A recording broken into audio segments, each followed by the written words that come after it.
3 ram gas V8s, 4.7, 5.7, 6.4. The displacement climbs, but the engine worth owning isn't the biggest one. I'm Buck, 12 years a Mopar dealer tech, all 3 apart on my bench. Let's settle it. Quick word on what this is. No dyno, no fake numbers. 20 years of these 3 apart on my bench, bearings mic'd, bores read by hand. I'm judging one thing, which is the best to own to high mileage, the most road, the fewest dollars, the least drama. We go small to big, and the winner isn't the biggest one. Let's get into it. Start with the 4.7 PowerTech, and this one breaks people's assumptions. Folks look at it, older, smaller, simpler, and figure it must be a tank. It's the opposite. It's the least forgiving engine of the 3, and the Teardown shows you why every time. It's a single overhead cam design, a different architecture from the HEMI it gets lumped in with, and its oil galleries run narrow. That's the root of its whole sad story. Pull one apart on a neglected truck, stretched oil changes, cheap oil, an owner trusting the dash light, and I find sludge, real sludge, packed into the valve train, choking those tight passages, baked onto the cam journals. A little history so you know what you're looking at. The 4.7 showed up in '99 in the Jeep Grand Cherokee, moved into the Dakota and Durango, and came to the Ram in 2002, running clear through to 2013. There was a standard version and a high-output version with a hotter cam and better breathing, a little more power, same bones underneath. And the early ones, 2006 especially, had a stalling problem traced back to the computer's calibration. It got addressed, but it's worth knowing if you're staring at an early truck on a lot. The 4.7 runs hot by nature, and heat plus thin dirty oil plus narrow galleries starves the top end. I'll see cam lobes worn flat, lifters that ran dry, head gaskets that let go because the thing cooked itself slow over years. And here's the part that defines it on the bench. It's got aluminum heads on an iron block, and aluminum expands faster than iron when it heats. Every hard heat cycle stretches that head more than the deck under it, scrubbing the gasket and loosening the valve seat pockets a little at a time. The seats are a powdered metal press fit, and on one that's overheated even once, I'll find a seat that's dropped, a valve that can't seal, compression gone, sometimes a chunk of metal loose in the cylinder. And the gauge lies to you. This engine can be cooking past 220 degrees, while the dash still reads almost normal, because the fan doesn't spin up hard until it's already too late. One bad overheat is all it takes. So the single best thing you can do for a 4.7 is obsess over its cooling. Fresh coolant, a thermostat that opens on time, a fan clutch that actually grabs, a radiator that flows. This engine rarely dies of old age. It dies of one hot afternoon nobody caught. Keep it cool, and the same motor that grenades for one owner runs clean for the next. The timing setup is the other weak point, and it's busier than people realize. The 4.7 doesn't run one chain, it runs 3. A primary to a jackshaft, then 2 secondaries to the cams. More chains, more tensioners, more guides, more to stretch and rattle. When they go slack, you're into the front of the engine for a job that outruns the truck's value at that mileage, and if a jackshaft bearing wears, oil pressure drops right when the engine can least afford it. I had one in the shop, a 4.7 at 190,000, in for a misfire and a coolant smell. Owner thought it was a sensor. I pulled the valve cover and it looked like the inside of a chimney. Sludge everywhere, one cam lobe nearly flat, head gasket seeping. The truth was, the engine had been dying for 50,000 miles and nobody read the signs. One more common one, and it's minor if you catch it. The valve cover gaskets get brittle and weep oil as these age. Cheap to fix, not an emergency, but ignore it, and oil ends up dripping onto a hot exhaust. When I look one over for a buyer, I do 4 things. I pull the oil cap and check for milky residue. I smell for sweet coolant in the oil. I watch the temp gauge on a real drive, not idling in a lot. And I listen on a cold start for top-end clatter. Those 4 checks tell you almost everything about whether a 4.7 has a future or a funeral. And the 4.7 doesn't reward a rescue. A blown head gasket done right runs $600 to $1,000. A dropped valve seat is the head off and $1,000 more. A clean used long block, if you find one that wasn't already cooked, is $2,000 to $3,500 before it's even in the truck. You spend all that, and you've still got the least durable, least wanted V8 in the lineup. So if you're shopping one, here's the only version I'd touch. an '08 to 2010 next gen with a real service record and no overheat in its past. Anything older, with a ticking top end, milky oil, or a coolant question mark, walk away. This engine does not tolerate a half fix. And one honest note so nobody robs you. A little light brown foam under the oil cap on a 4.7 is usually just condensation, not a blown head gasket. I've watched shops sell a full head job on a teaspoon of that mayonnaise, the kind a long highway drive burns right off. Know the difference before you sign anything.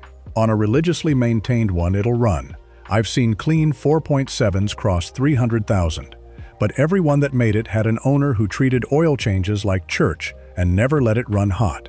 It punishes one missed change harder than anything else here. Simpler did not mean tougher. The 4.7 is the exception that proves it. And here's the irony that stings. The 5.2 and 5.9 Magnum it replaced were simpler still, iron-headed, and flat tougher. Chrysler chased overhead cams and efficiency, and gave up some brute durability to get there. Progress on the brochure, a step back on the bench. It's on my list of Ram engines I'd never let a customer buy, but that's another video. If this teardown talk is what you came for, hit subscribe, and drop a comment telling me which of these three is under your hood right now. I read every one. Now the 5.7 HEMI, the middle child, and the one that wins this whole thing. I've covered this engine's top end to death on this channel. The lifters, the cam, all of it, and I'm not going there again. Today you're on the bench with me looking at the bottom end, because that's the half nobody talks about, and the half that decides whether a motor is worth keeping. Split the case on a 5.7 that got clean oil on time, and the bottom end is genuinely impressive. I pull the main caps and the bearings show light, even wear, plenty of shell left. Mic the bore and the taper comes in tight, often under a few thousandths. Crosshatch still readable down the cylinder. The crank journals come up in spec with a micrometer, actually in spec, at mileage that would scrap a 4.7 twice over. The block's a strong casting, and the rotating assembly was built to take the miles. Down low it's a cast crank and powder metal rods, nothing exotic, but sized right and stressed light, which is exactly why it lasts. And a buyer's detail that matters. Not all 5.7s are the same. The early ones, 2003 to 2008, are the simplest, a touch less power. In 2009, the Eagle heads brought variable valve timing and pushed it near 390 horses. More up top, but the bottom end stayed strong across the whole run. Whichever you've got, it wants its Mopar spec oil. The 520, changed on time. That single habit is the line between the healthy bottom end I just showed you and a service bay. And that's the foundation of why it's the best one to own. A top end you can freshen. A tired bottom end is a new engine, and this one doesn't get tired. Feed a 5.7 the right weight oil on a real interval, and the valve train people scare you about mostly behaves. Neglect it, and you earn the bill. It's a maintenance item, not a design death sentence. Meanwhile, the HEMI sits in the sweet spot on everything else. Displacement enough to pull a load without straining. Not so much it drinks like the big one. Parts on every shelf in the country. No specialty knowledge, no rare components. No surprise that makes a mechanic suck his teeth. Put a number on it. A water pump's a couple hundred. A full set of plugs is cheap. Even a from-scratch rebuild runs maybe 4,000 to 6,000. Real money, but half of what a neglected modern engine bills you, and there's a shop in every town that can do it. It's the people's engine. Chrysler built millions, so every junkyard has cores. Every parts store stocks the wear items. No specialist tax, no rare part weight. You can run a 5.7 to 300,000 on a working man's budget, and I'm not telling you it's flawless. It's got its top-end quirks, the ones I've covered before, and it'll snap an exhaust manifold bolt and ticket you like every HEMI does. But none of that empties a wallet, and none of it touches the bottom end. Every problem this engine has is a maintenance line item, not a death sentence. That's the whole difference between it and the 4.7. And when you sell, a clean, high-mileage HEMI moves. Buyers trust it. That's resale the 4.7 never had, and the 6.4 gives back at the pump. Had one on the bench last year. 5.7, 230,000 miles, in for work behind the engine. I checked the bottom end while I was in there, and it was clean. Bearings good, crank good, bores good. That motor had hundreds of thousands of miles left in the foundation. That's the HEMI when it's respected, and it's the whole ballgame. I had a contractor bring me an '07 5.7 with 310,000 miles on the original short block. Nothing exotic. Oil every 5,000. A water pump, a radiator, one set of plugs. We freshened the heads and put it back together for under $2,000, and he drove off to keep working.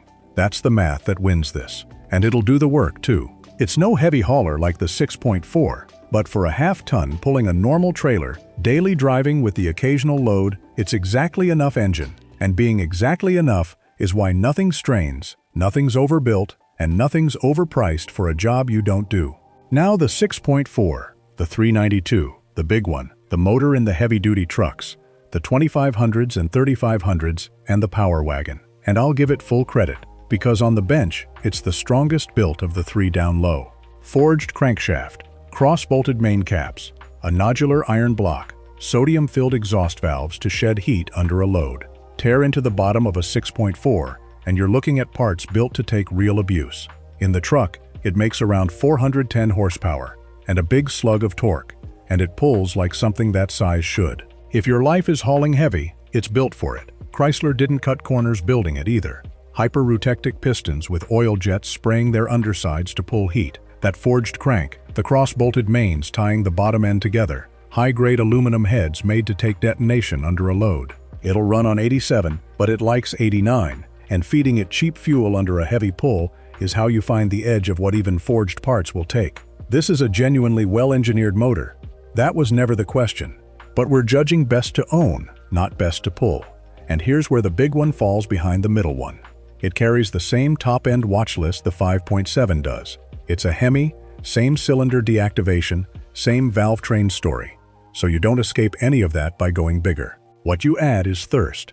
It demands 0.40 synthetic to spec and holds the better part of 7 quarts, so every oil change is a bigger check. Where a 5.7 gives you 17, 18 around town, the 6.4 has you watching the needle drop 4 or 5 worse on the same errands. And there's a cost nobody mentions at the lot. The 2014 to 18 6.4 trucks sit behind the 66 RFE, a gas 6-speed with a failure reputation all its own, valve body leaks, an overdrive that won't stay happy, limp mode under load. So even when that big engine is perfect, you can be staring at a $3,000 to $4,000 transmission bill behind it. From 2019 on, Chrysler moved the 6.4 to the ZF 8-speed, and a lot of that settled down. But buy an early one and you budget for the gearbox, not just the motor. The good news, if you already own one, the 66 RFE is fixable, and the aftermarket finally caught up. A proper valve body, a billet converter, a line pressure correction, and it'll tow and last. Budget a few thousand to do it right once, and you've turned the weak link into a strong one. Just don't expect the dealer to be the one who tells you the transmission was the problem. I had a 6.4 owner in, capable truck, ran strong, no complaint about the engine itself. But his fuel bill and his upkeep were eating him alive on a truck that mostly ran empty. He was paying heavy-duty money to do half-ton work. That's the 6.4 for most people. It's the most engine here, forged and stout, and if you genuinely tow heavy, it's worth every cent. But most I see never earn their keep. They haul air, and you pay the freight, at the pump, at the oil change, on that early transmission, for capability sitting unused. And factor the buy-in. A clean 6.4 trades for real money, because everyone knows what it is, and the early trucks carry that engine and transmission reputation that sharp buyers price in. You pay up front, you pay at the pump, you pay on the gearbox. For a man who tows for a living, that's the cost of the right tool. For everyone else, it's a lot of money chasing capability the truck almost never uses. Lay all three open on the bench, and the pattern's plain. The 4.7 shows its death up top. Sludged galleries, a dropped seat, a warped head from one overheat it never came back from. The 6.4 is the brute, forged and stout. But it carries the same HEMI top-end watch list, and it drinks like the heavy-duty engine it is, with an early transmission that can hand you a bill of its own. And the 5.7 sits in the middle with a clean, healthy bottom end, parts everywhere, and the smallest repair bill of the three.